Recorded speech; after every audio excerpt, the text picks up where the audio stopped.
Valim-pifidianana vonjimaika nomen'ny CENI niteraka resabe tonga soa ato amin'ny Jeanne Forest-Santé Canada indray ianao. Efa nanome ny valim-pifidianana zany ny CENI ka nisy zany ireo karazana tranga izay hoe niavaka tao anatin'iny valim-pifidianana député iny. Dia tsy inona zany fa ny tranga nisy tany Faratsio izay nampifanandrina ny candidat ministra Lalatina sy ny candidat Ramillisan izany izay antsoina amin'ny anarana hoe mily izany. Ka ao anatin'izany daholo moa zany ny fanomezana azy ny surnom hoe millimètre. Manoloana ny tranga ohatran'izay zany dia mampiseho zavatra maro dia maro zany eo amin'ny tableau sy ny échiquier politika amin'izao fotoana izao. Satria misy zany ilay hoe fieverana an'ilay zavatra hoe tonga de misy zany ilay fatokisa-tena fa ho azony ny fifidianana izany, ho azony zany ho azony ny safidim-bahoaka. Inona zany ny ao ambadik'ilay hoe fitokisa-tena izany. Raha raisitsika zany ny eo amin'ny hoe fitokisa-tenan'ny ministra Lalatina izany, izay teraka fanakianana be mihitsy zany io vehivavy io nandritra ny kariera politikany tao amin'ny gouvernement izany tamina ministra azy na teo amin'ny vie privéany zany na teo amin'ny fomba fitondrany ny serasera teo amin'ny gouvernement izany kanefa moa ny tenako zany dia mampirisika foana ny vehivavy hirotsaka ao anatin'ny ataontsika hoe sehatra politika, satria ny vehivavy no hitondra ny karazana fampandrosoana tena izy zany eo amin'ny firenena.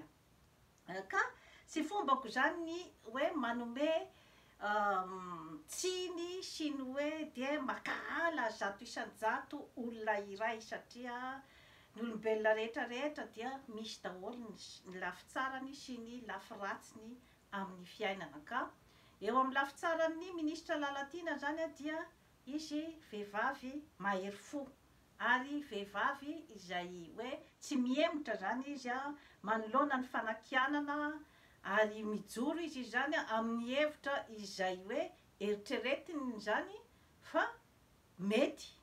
Ka io moa amin'ny politika zany dia ny mety sy ny tsy mety iny zany de ny vahoaka ihany no mahita n'izay hoe mety ve sa tsy mety aminy ny zavatra ataonao.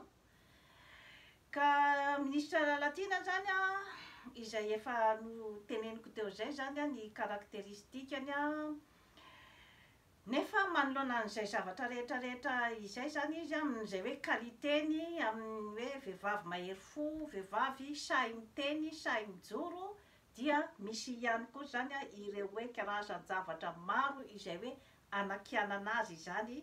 Dia ilay hoe ny olona zany mieritreritra hoe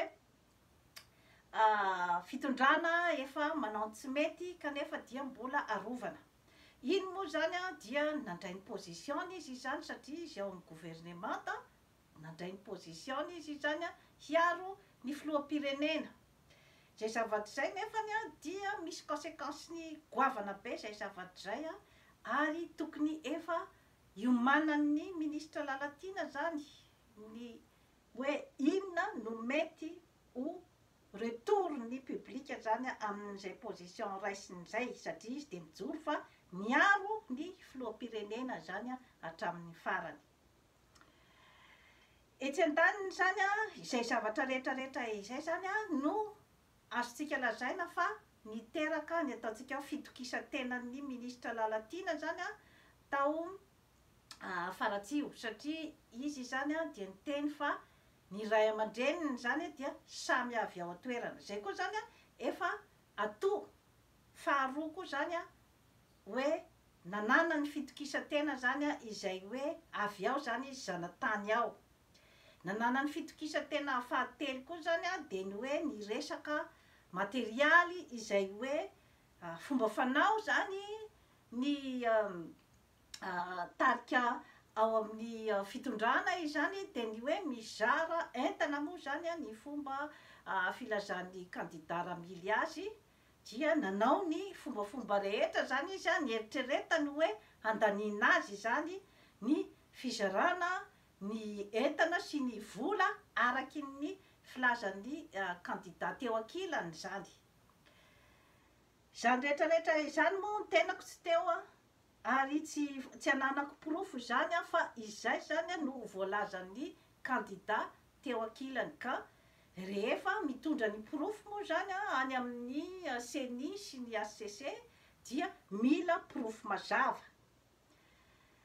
Etsekina ndray zany ny candidat ramily izay hoe natao hoe matoa zany nitenenina izy zany ny anarany zany atao hoe mily zay zany aloha efa misy karazana diminutif zany zay par rapport amin'ny candidat etsekilany zany efa misy karazana ohatrany hoe fanomezana fampianan-danja zany fampianan-danja ny placen'ilay candidat ilany zany diany hoe nasina ihany koa hoe milimetatra de nasina ihany koa ny hoe resy lava zany hoe ny candidat ramily zany efa nirotsaka député inefatra izy zany no tsy lany de mitondra an'ilay karazana zany conclusion tetsy amin'ny candidat ankilany zany fa candidat faible izany.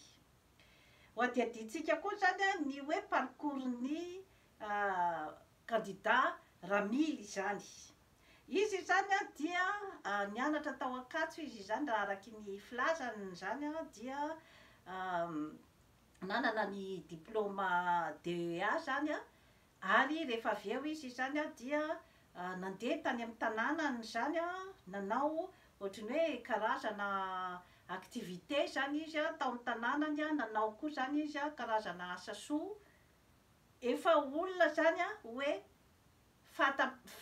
fatatr'olona zany izy ao amin'ny tanàna ny aviny samy avy ao zany ny candidat roa tota ka amiko zany dia misy ihany ilay ataotsika zany hoe herim-po sy ny hoe fahafantarana zany hoe inona marina zany ny objectif izay tadiaviny amin'ny fiainana ary dia tsy niala tamin'ilay objectif izy zany na dia atao hoe nisy ara zany ny faharesena zany zavatra zany mantsy zany dia azo lazaina hoe parcours izay parcours de combattant zany raha ohatra ka amin'ny hoe fiainana andavanandro hoe efa nanana faharesena imbetsaka zany kanefa zany mbola tsy niala zany izy nino zany izy fa ndray androany izy zany dia ahazo ny placen'ny député.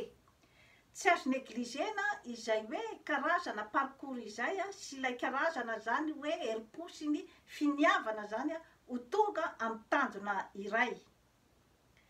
Izany hoe mbe fa manana zany izy karazana expérience ny fombafomban'ny vahoaka ao an-tanàna, inona ny zavatra ilain'ny vahoaka ao an-tanàna ao anatin'izany zavatra rehetrarehetra izany ny hoe rehefa nanao échec nge ianao amin'ny toe-javatra iray dia mba mianatra zany ny hoe inona no nahatonga an'ilay échec ary inona zany no tena méthode atongavana zany any amin'ny fahombiazana. Zay zavatra zay zany mba tokony ianaran'ny tanora malagasy zany izay hoe parcours ny ramily izay satria misy ihany zany ny karazana hoe sous-estime ihany zany ny candidat lalatina zany tamin'ny hoe fanomezana ny karazana surnom hoe milimetatra izay aty poids lourd ny toky teny fantatra zany ny candidaty lalatina zany tamin'ireo karazan-javatra izay ataotsika zany hoe materialy ihany sy ny hoe ny influence amin'ny toerana misy azy zany raha par rapport zany amin'ny candidat Ramily izay hoe tena vokatry ny tany zany izany hoe ka atypika zany io zavatra io. Ny zava-misy zany amin'izao fotoana izao dia mifampiampanga ny roa tota zany ny amin'ny hoe ny candidat Lalatina zany milaza fa nakalabato Ramily ary nanome hena fefany kafe ohatran'izay zany hoe zavatra zany hoe voararan'ny lalàna zany ny hoe fanomezan-javatra zany rehefa amin'ny fifidianana satria karazana hoe fifidianana olona. Ny ampanga koa nefa ny tato amin'ny candidat Ramily fa nanome an'ireo karazan'entana izay ny tanisainy teo moa zany dia ny hoe ny milina fanjairana, ny moto sy ny vary sy ny menaka sy ny vola, izany hoe rehefa tena atao tokoa zany ny kanty dia candidate poids lourd tokoa zany ny candidate Lalatina zany raha amin'izay hoe resaka materialy izay zany no resahana.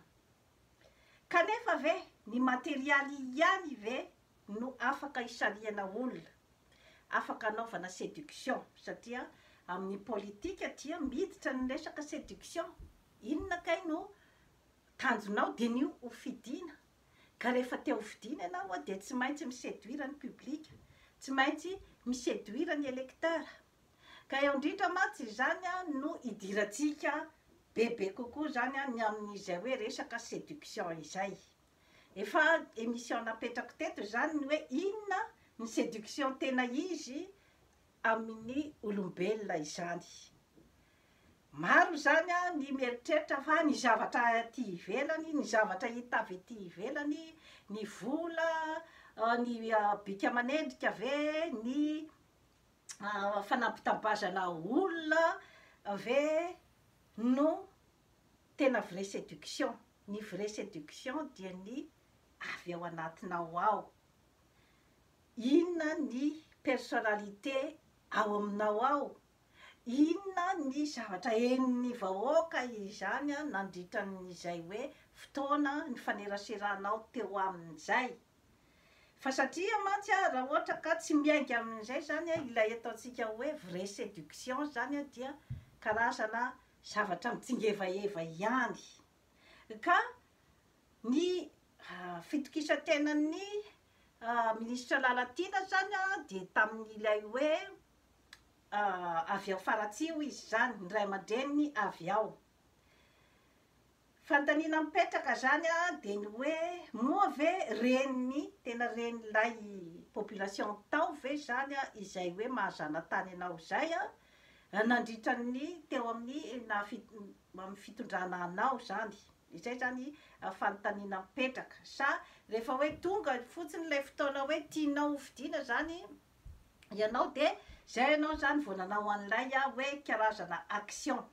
Par rapport amin'ny Ramily zany zay zavatra zay izy efa teo foana, izy efa nanao étude an'ilay population ary efa nahainaka ny fon'ilay population zany izy raha ny fandinihako azy zany.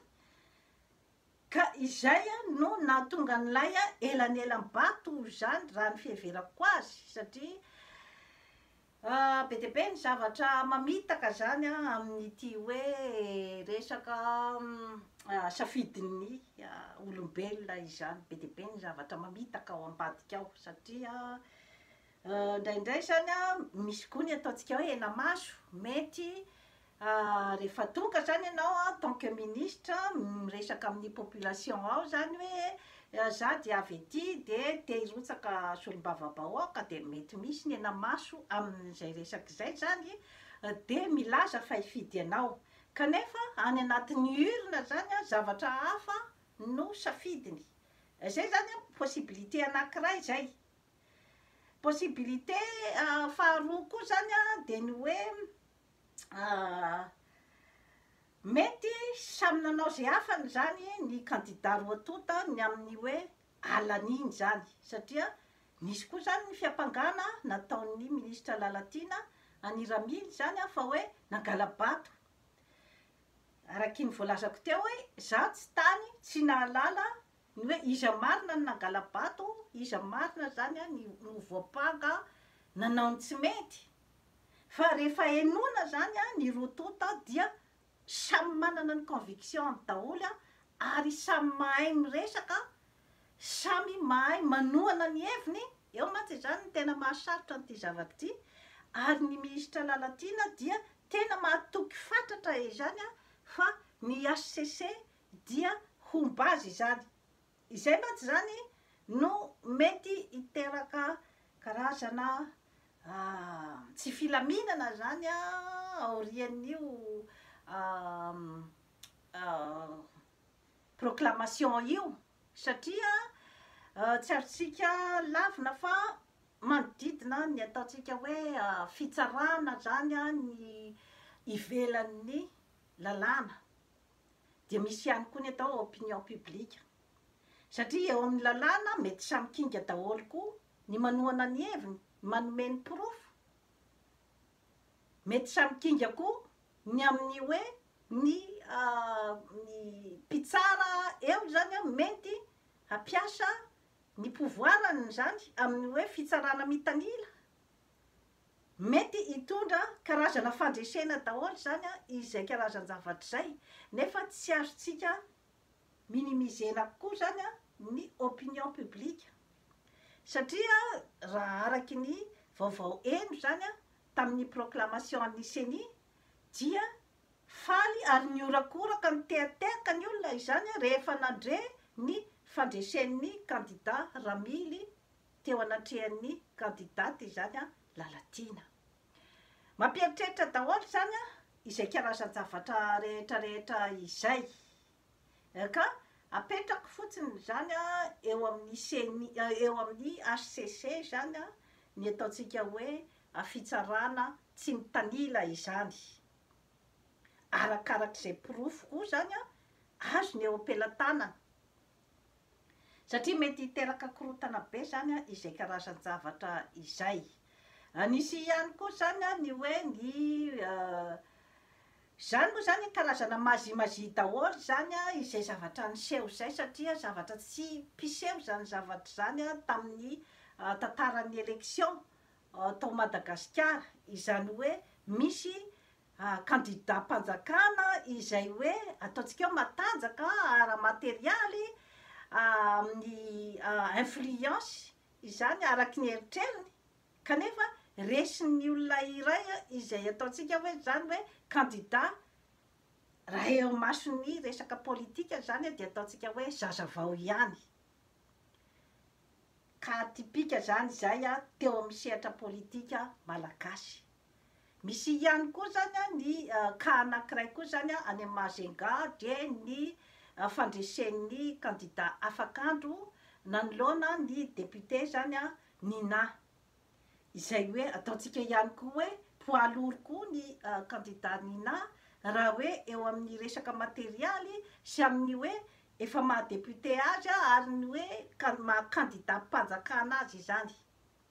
Kanefa dia resin'ny candidat afakandro Christian zany a tao Majunga.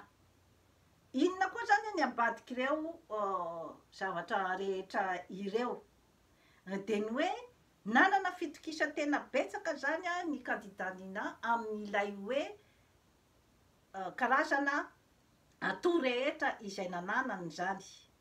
Ny candidat afakandro nefa zany a izy a dia ataontsika hoe vaovao zany raha hoe eo amin'ny tontolon'ny politika, fa saingy izy zany a efa mpaneho hevitra teo amin'ny réseaux sociaux izy zany a, efa mpanao asa soa ary efa nandeha tany am-ponja koa zany a tamin'ny hoe resaka fanehoan-kevitra zany.